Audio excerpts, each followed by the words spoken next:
Hello, today we're going to take a look at pivot tables. Pivot tables are a way to organize, summarize, and report information from usually much larger, bigger spreadsheets. So in today's example, we have some information from our Make Believe company where we have our sales people who are working in different regional offices, and each month they bring in different amounts. So let's take a look at this data. So here we have organized in column A, our salespeople.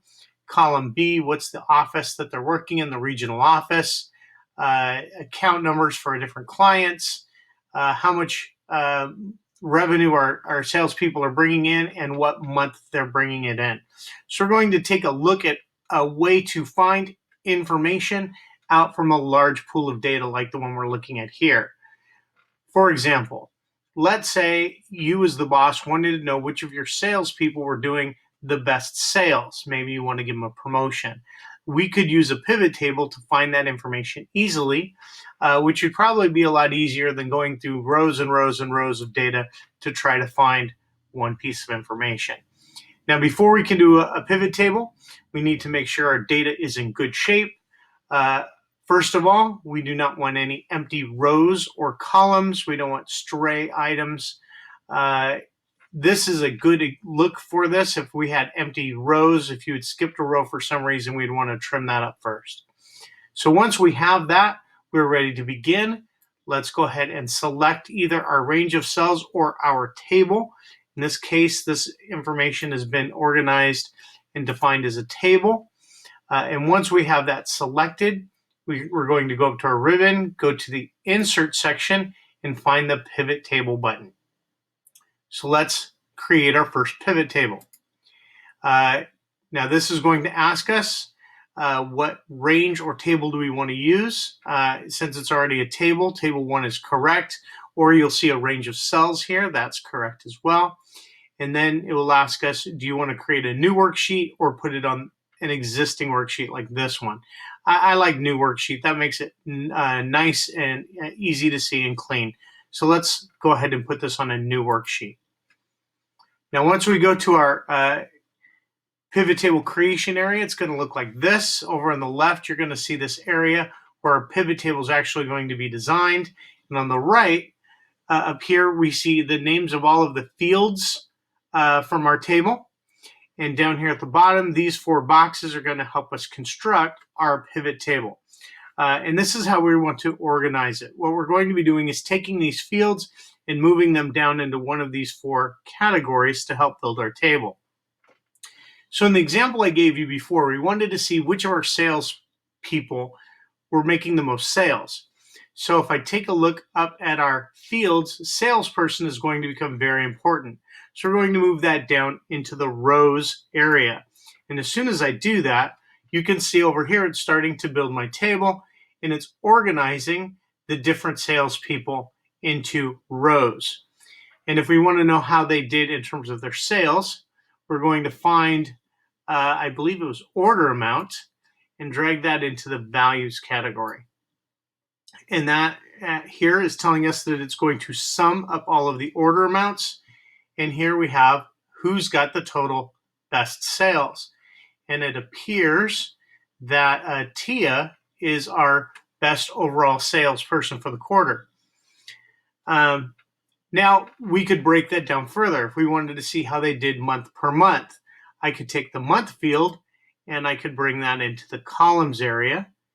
And you could see that that breaks it down, not just who my total best one was, Tia, but how did we do each month? Who had good months when? Who did well in January? Who did well in February? And so on.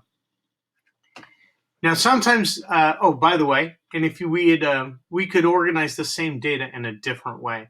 For example, maybe you don't want the month shown as a column. Maybe you want that in the rows. So let's remove that. And let's put month down here in the rows category. And notice it's the same data. We still have salesperson and the months, but it's organized now very differently.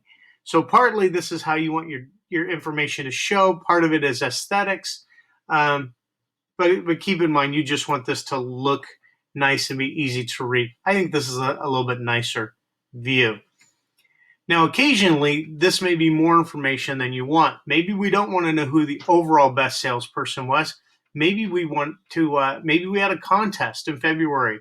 We were going to give a bonus to our salesperson that made the most sales in February. So what we could do is we could use this filters column that helps limit our information. So I'm going to remove month from the columns category, and I'm going to put month down into my filters category. Now, it's not going to appear up here at the top. Instead, you see a filter area up here in cells A1 and B1 where we have listed month, and I can click here and say, I just want to see February. So we can declick March and January, and let's see what that shows us. I think my head's in the way here. Let's move that out of the way. Click OK, and now we're getting it just for the month of February. A couple other things you may want to keep in mind is down here in the values area, the default math it's going to do with your values is to add them together or sum them. But this is not always the case. You may want to, instead of finding out what was the amount of the sales brought in, you may want to find out how many sales were actually done. And that's a different math. Instead of summing them, you may want to count them. So to change that, we come down to our values. We're going to change the value setting, value field setting.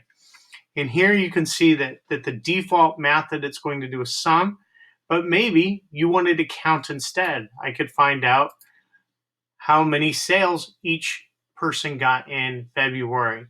So even though Kathy was not our biggest seller, she did get 2 big sales that month, and that lets me know who's getting the big sales, who's not. And you can see that there's other things you could do. You can figure out average sales. You can do some other type of things here. But sum is the default, but it's not always the one you want. Finally, when you have got your chart figured out and it's looking the way you want it, you may want to name your sheet. Sheets by default have very generic names like sheet 1, sheet 2, sheet 3. So we're going to double click here and we're going to rename this. This should be our February sales. So let's go ahead and give this a more meaningful name, and that will name our sheet. So that's our first look at pivot tables. Understandably, this is going to be kind of a complex topic. You may want to rewatch this video or even take a look at others online.